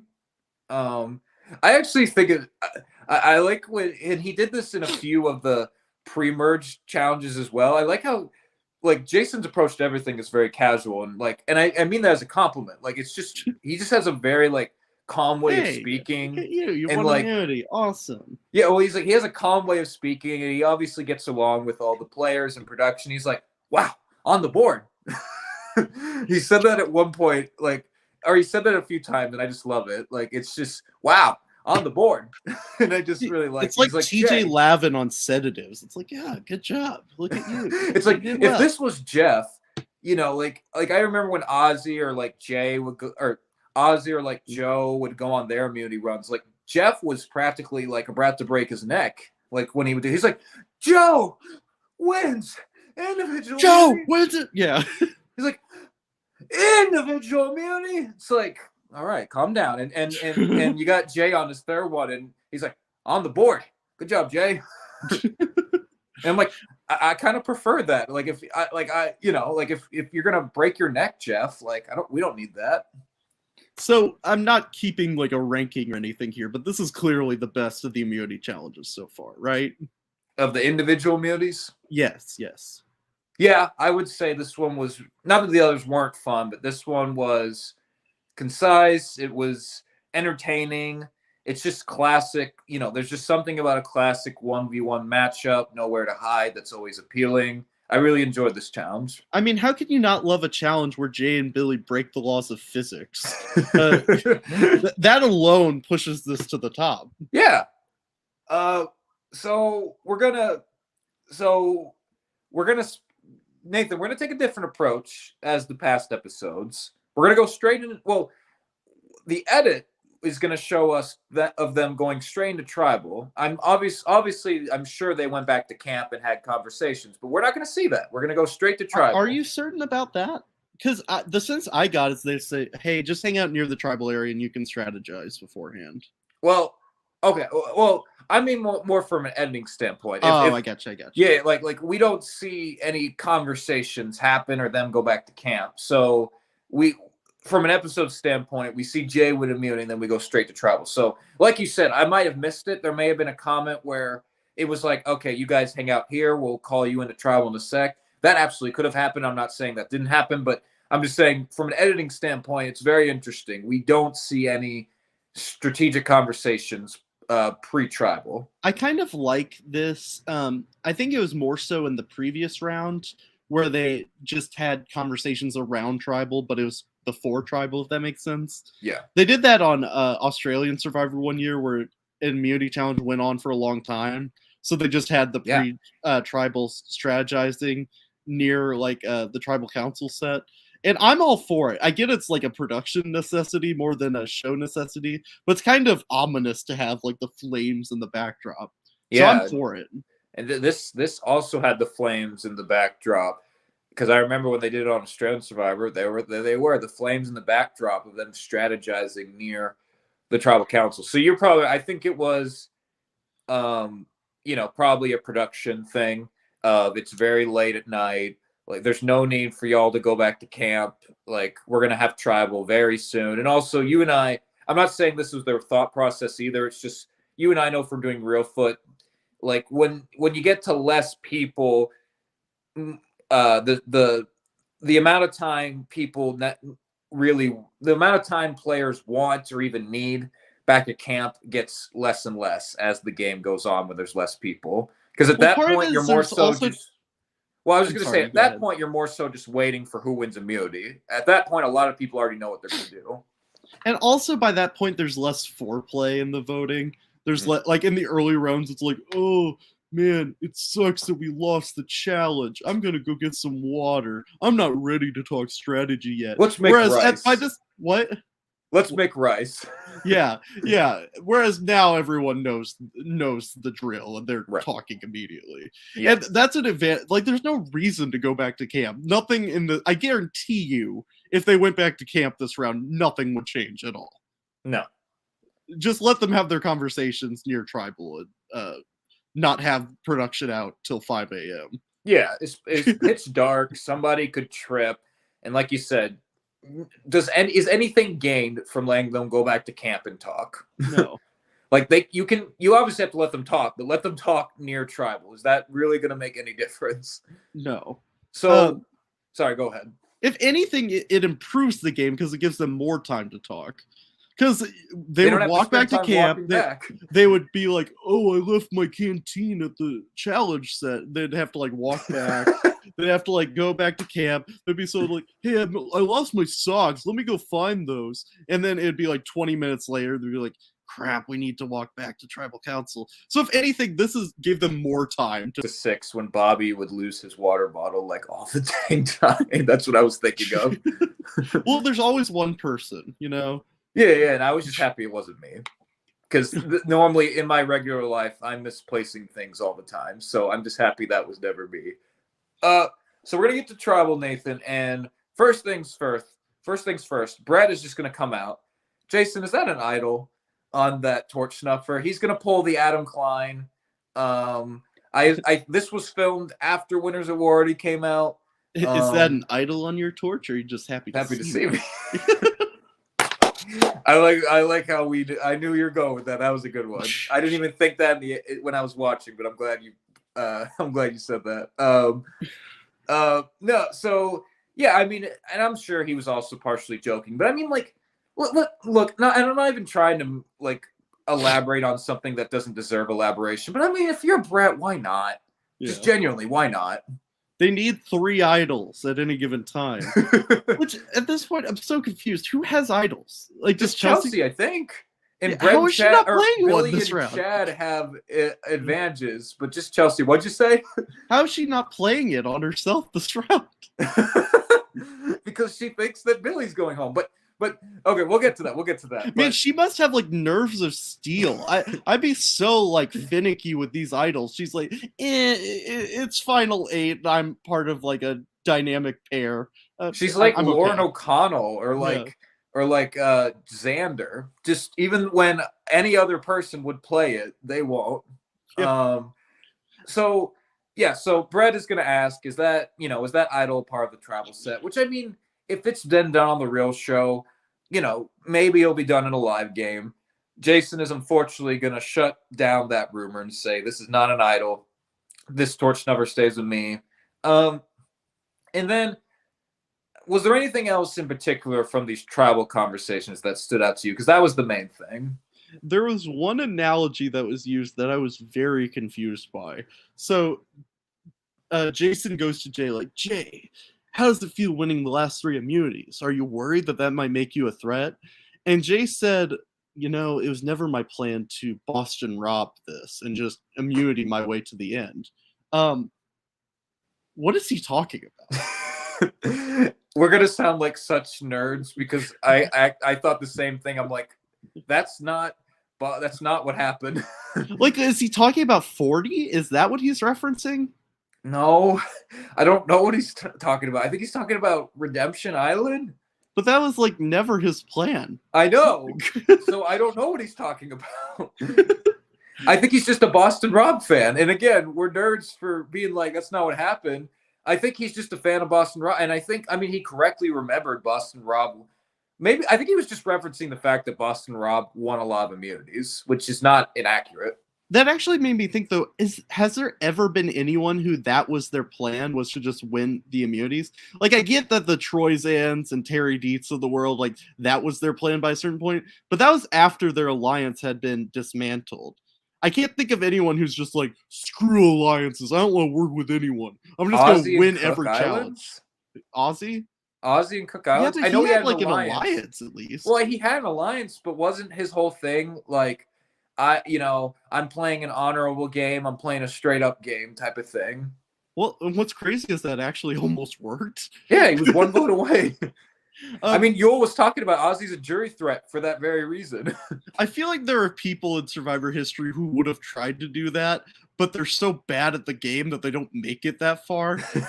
I especially feel like in like the Survivor South Africas of the world, there's always like 1 or 2 people in each season who are like, I hate strategy, I hate lying, I'm just going to beast my way to the end, and immediately their tribe just hates them and votes them off.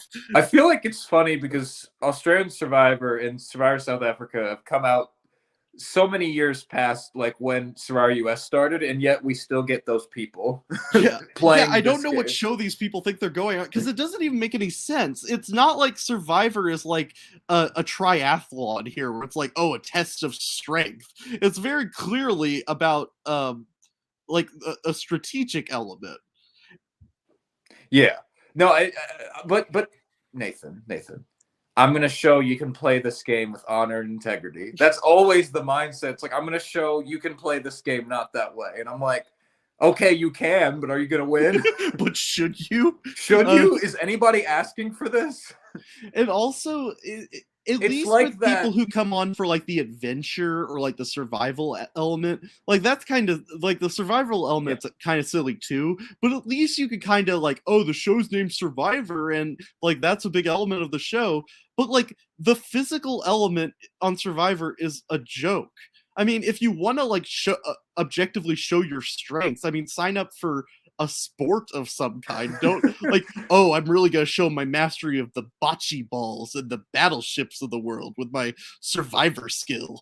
It's like people who have that mindset of coming in of, I'm gonna show you can play this game with honor and integrity and without lying. I'm like, who's asking for that? It's like, and I watch way too much YouTube, and you're the only one who will get this reference. Have you seen those ads lately about Little Caesars and their Batman calzone that they're advertising? Yes. I'm like, who asked for this? Because first of all, that looks nasty. I can't stand Little Caesars as it is, and I'm like, I see that. I literally want to throw up. So I'm like, I feel the same way about that as I do people who want to play the game with honor and integrity. It's like, who asked for this? I have a friend who I'll just send him photos of stupid food, like just obviously crappy food or weird food, and just ask him, would you try it? And this man is like a garbage disposal. He will eat anything. And true story, I sent him a photo of the Batman calzone from Little Caesar and asked, would you try it? And he said, nah, I don't think so. You see, here's the good thing about this is because the average person would say that our analogies are worse than Jay's, but Jay's Boston Rob analogy. But because it's our podcast, we can say no, our analogies are logical and make sense. So is Jay more like Boston Rob, or are dumb players more like the Batman calzone? I think Jay's closer to Boston Rob. Well, I think it's funny because I do think you can compare Jay to Boston they're Rob. Similar, just not in the way he thinks. Yeah, that's exactly. Like, you can compare Jay to Boston Rob, just not for that reason.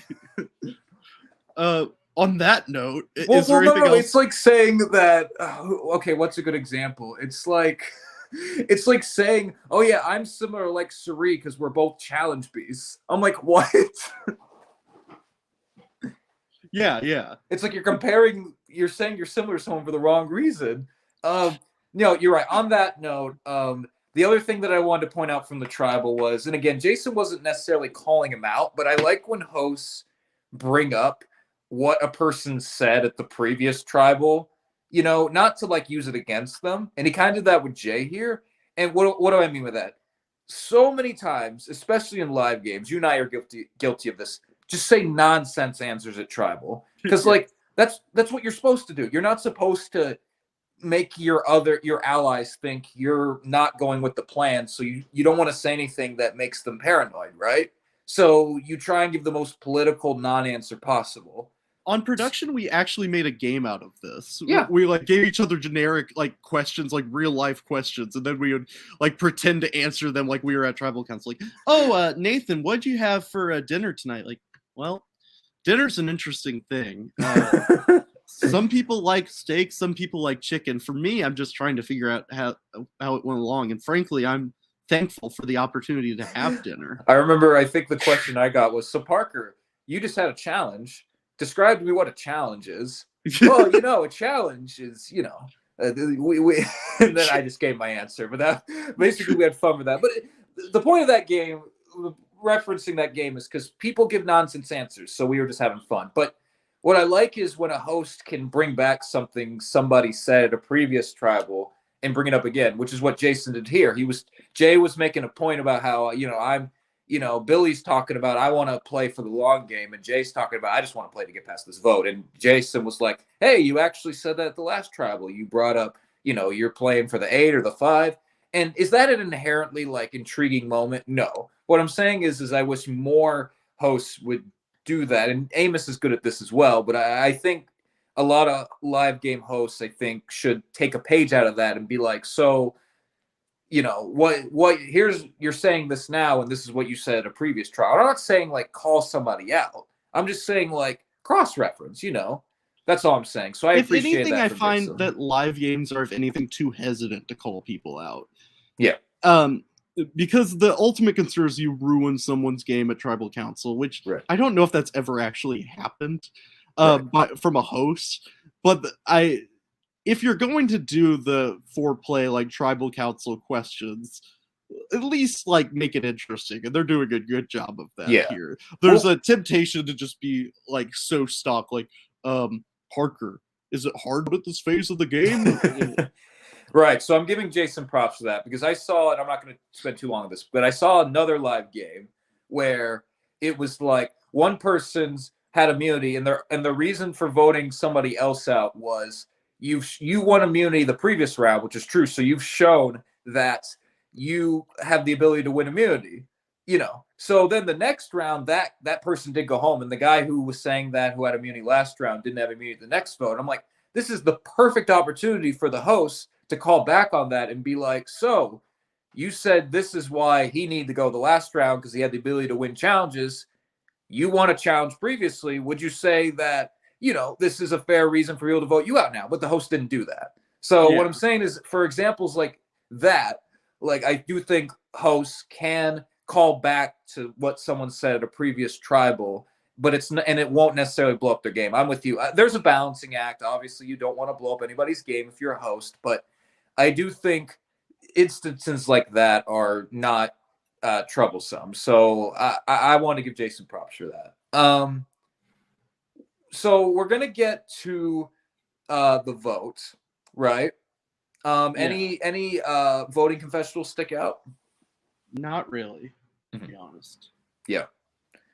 There was I remember the general vibe everybody gave off. There's one actually that does stick out. I forgot about this. I would have kicked myself if I forgot about this. It was actually in the revote because they have a tie. Yeah. But Billy said something that's a very traditional, understandable thing to say, but in the context of the tribal council, it was just really funny to me because these people, when they're voting, you have to whisper. So you hold up your paper, I thought we could be good allies, but I don't think it's gonna work out. Okay, turn in the vote. But Billy, he is voting at tribal council, and he has to whisper, but he's saying something very supposedly badass and threatening. But he's like, "If you come at me, you best not miss." For some reason, that just tickled me. I thought that was funny. It's like if John McClane in Die Hard was like, "Yippee-ki-yay." Oh, that is funny. And I remember, and I did even in the first vote, before the revote, I did the voting confession that kind of gave it away for me was when Taylor was having second doubts about who she was going to vote. And I'm like, why? So that made me think something else was afoot. Yeah. And I mean, why in the sense of, so I guess it's not a straightforward Billy vote, something else is afoot here. So no idle play.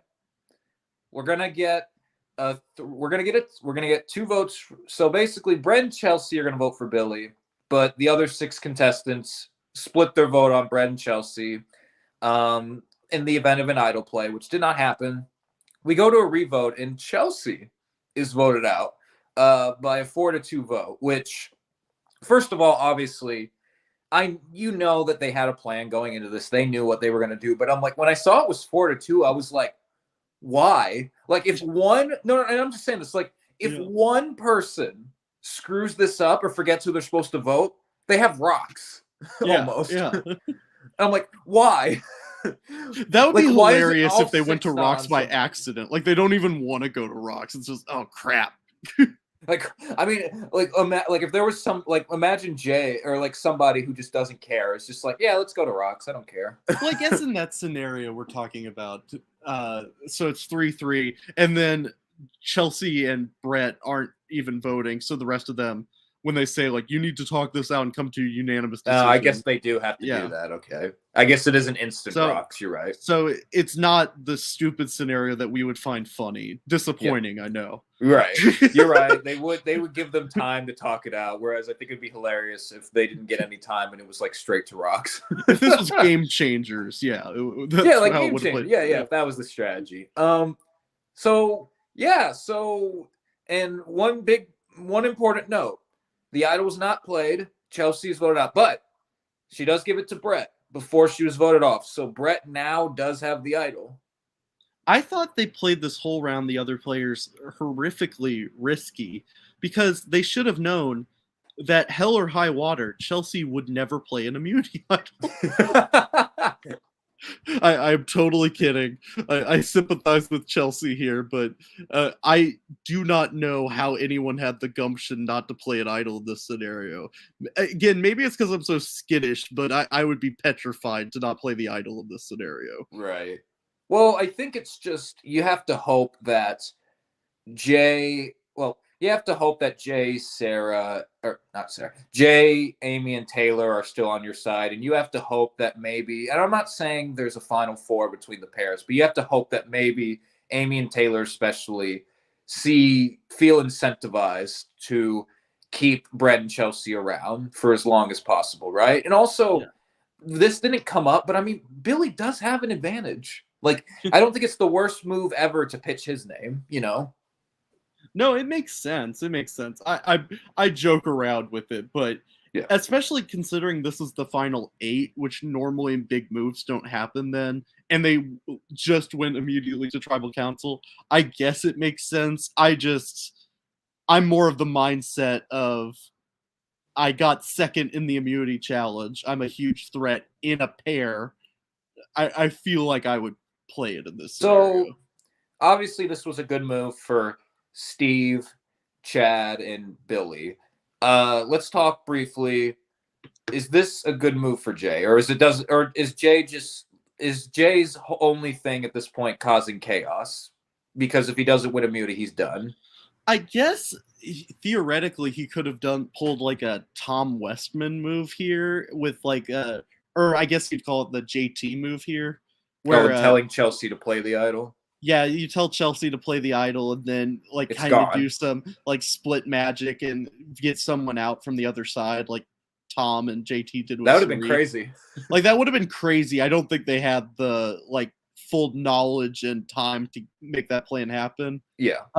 It would have been cool. It would have been cool, but like I don't think there was enough time to put a plan like that together, enough time to figure out what the votes pick apart what the vote split was, and also like I don't think there was enough trust there to begin with. Yeah, I mean, this is the same man who told Chelsea a few rounds earlier to play the idol on Kurt. So. Right. And also, even though he voted out Sarah, I do get the impression Jay does still want to work with Billy. So I don't think it was advantageous for him to vote out Billy here. Plus, at that point, the chances of that actually working versus the chances of you just crapping the bed and looking like an idiot, just blowing up your whole game, like it is not worth the cost benefit analysis here. Yeah. So that's the one that I'm a little bit more murky on. I mean, because it would definitely be better for Jay to have both Chelsea and Brett still in the game. Oh, you think he should have kept them both? I mean, if he gets like a silver bullet and can take out whoever he wants, I doubt he's taking out either of them. Right, but he's not in a position to do that, right? No. At this point, I think he's just trying to build allies any way he can. If that's what the majority wants anyway, may as well do it. Like you said, I don't think it's necessarily advantageous for him, but I mean, even if he like wants to keep them, I don't think he has the sway. So I think why ruffle any more feathers than he already has, even though he did technically flip. But the main one I want to ask you about, Amy and Taylor, obviously the two people who, along with Jay, who've been flipping back and forth these last two votes. What do you think of this move for them? I was actually thinking about that while I was watching. In an ideal world, they would take out one of Brett or Chelsea in the final 7. But they're not living in an ideal world, and one of them has an immunity idol. And the other one could very well win immunity. They're both perfectly competent at immunity challenges here. And it just gets really fuzzy when you bring them to final 6, and especially final 5. Like that's just, they're both too dangerous to bring that far into the game together. Yeah. So it would not be, it would be great if they could maybe like split it on Chelsea and someone else, and have Chelsea flush the idol and still have those threats left in the game. But they're just too dangerous with 2 votes and an idol, and none of them being played this round. That's just a hard pill to swallow. Yeah. I do think so. Do you think the threat of Brett and Chelsea and their threat level is so big that it makes sense for Amy and Taylor to vote them off over the fear? Because I'm looking at it like I agree with what you're saying. They are big threats, but like, do you think they're big enough threats to where it's justification voting them off, but then leaving them as the last pair in the game? Because then if they're gone, it's all on them. In theory. Yeah. That's my only qualm with this vote. I'm like, was it too early? It's very hard to judge because we don't know the relationships they have. Right. But I don't know necessarily if I would be that much more threatened by Amy and Taylor at this point than I would be other pairs. because I get that they're like an outside real life pair, but there are other people who are aligned technically just as closely. Right. So, and also, I don't think people realize just how good they're both playing. Mm-hmm. So as a player, I bet I'd look at them like, I mean, they're a pair, but I don't know if they're necessarily either of them are front runners to win. Yeah. So I agree. I think this is a very high variance move. If it works out for them, brilliant. If it doesn't, people are going to say too soon. So we'll just have to wait and see. But again, I do think there was logic to voting out Brett or Chelsea here. But I thought it was interesting. Taylor made a comment about, sorry, this is where the numbers are going when she was voting them out. I'm like, not really. I mean, if you and Amy, I'm just saying, if you and Amy you really are the don't numbers. want it, you are the number. If you and Amy don't want that to happen, like, you can stop it. And also, my question to you would be, though, in this scenario, like, okay, they disrupt this vote split, and they vote out, let's say Billy. They vote out Billy in this round. Yeah. So it'd be like 4-2-2 or something like that. Mm-hmm. Where are they going from there? Like, Amy and Taylor? Or yeah, do they want to go to the end with Chelsea and Brett? Probably and if not, who's going to want to work with them anymore? Yeah. Like, because at that point they might just be guaranteeing that the rest of the people will want to vote them out as a pair later on. Yeah. Like, they might just be putting their spot in the pagong and like solidifying it. And I just want to clarify my last comment. Like, I'm not crapping on Taylor at all. I think she's playing a great game. I thought that one comment was funny because she's like, the numbers aren't there. I'm like, I mean, like, if you don't want it to happen, you technically are the numbers. But so I just thought that was funny. But I'm absolutely agreeing with you. I think as I'm talking to you more, you've changed my mind on it. Again, I think the threat of Brett and Chelsea, especially if you don't want to go to the end with them, is too big to even keep them around. They've been a good shield, but it's like you have to vote out your shields at some point, you know? And I am all for like bringing threats late into the game. I think people are too quick to jump the gun on voting out threats. Yeah. But it's just too much. I mean, it's very situational. And you've convinced me that it's like, if they're not wanting to, we don't know, but if, let's say they're not wanting to go the end with them, and it's like they're still an idol between the two of them, like, how far can you really take them? You know, it's like at some point, if you have a shield who you're not going to the end with, like, how far can you really take them? And that was my only concern with this move. I was like, was it too early? Because then all sights are on them in theory, but it's like there is still room to play. You do have Brett still here. You do have Jay still here. So, and then like you said, then it's just going to come down to individual relationships and can they make things go their way? Because I mean, and also, again, I'm not even trying to make excuses, but I'm like, there are other factors here. Like Billy and Chad have an advantage. Like Jay is winning immunities. Brett is a threat and has an idol. So it's like there are a lot of factors at play here that could also come into play just as much as their real life connection. Should we eulogize Chelsea here? Yeah, Chelsea is taken out here. And wow, I mean, I said it at one point, I thought she could win the whole game. So definitely a good run for Chelsea. I thought she was a very good player. Honestly, a very dynamic player at that, because I felt like at one point everybody wanted to work with her, and then she was targeted and didn't play the idol the round that Kurt went home with, or the round where Sarah went home, which I would have done it both times if I could. So props to her on that. But Chelsea, very good player. I would say I get that returnees work differently on Angelica with the people coming back year and year and that kind of thing. Yeah. If we're doing 3 to 4 returnees for this season, I think Chelsea is very clearly one of them. I agree. She was a big character, big player. I thought she was one of the best casting choices of this whole season. Yeah, I agree. She was very good. And she had a thing. She's competitive and passionate and plays really hard, but she's not one of these people that you get the sense that this is her whole life and her life is ruined when she's voted out. Right. Like that, there's always a little bit of an uncomfortable feeling with these people who play these games, and they just seem very, very like angry and very bitter. She seems to recognize that this is still a game here. Right. I agree. That's a good way to put it. And, well, let's say I think we would give our predictions, but we're closing on the 2-hour mark. So I will say, Nathan, I don't have anything else to say. Did you have anything else you want to talk about? Not particularly. Real quick, before we come out, the prediction for the elimination next week. Okay.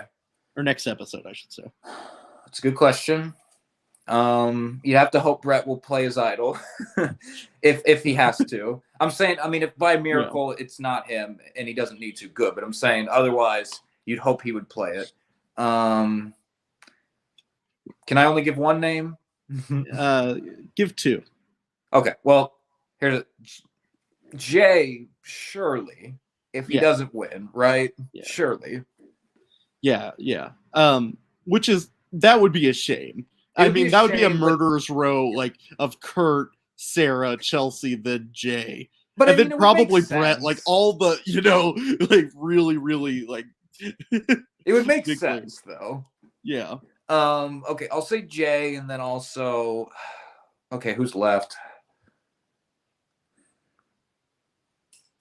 Wait, no, I could even add Alyssa to that running. There you go. Total there. Alyssa, Kurt, Sarah, Chelsea. Brutal boot order. I'll say Jay, and then also, sorry, I don't want to. I'm just thinking about who's left. I'm not even putting out two names out there. Jay needs to win immunity, or I think he's definitely going. Well, I'm saying, what if he does? If he does, oh gosh, now I understand your dilemma. Yeah. I could see a Chad or a Billy. You don't think? The problem is we don't understand the majority alliance like at all. That's true. We understand the minority alliance structure a lot better than we understand the majority. Yeah, that's true. So let's leave it at that. If Jay doesn't win immunity, it's him. Let's leave it at that. Yes.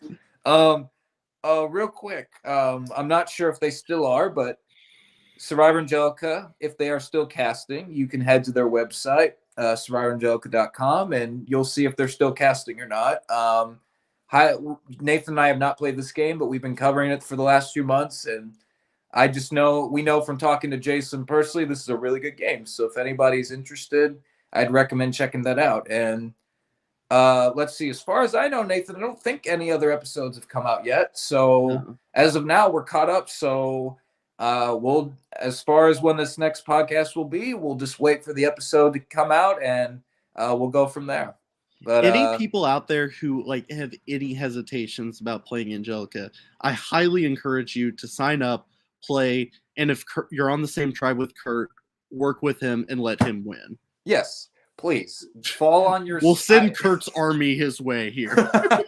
I've heard people say they will, if they play Survivor, they will give their game away to Parvati and Suri. Please give away your game for Kurt. Yeah. I can't think of a better note to end on. Thank you, everybody, for tuning in. This Nathan, as always, this was a lot of fun, and we'll catch everybody next time.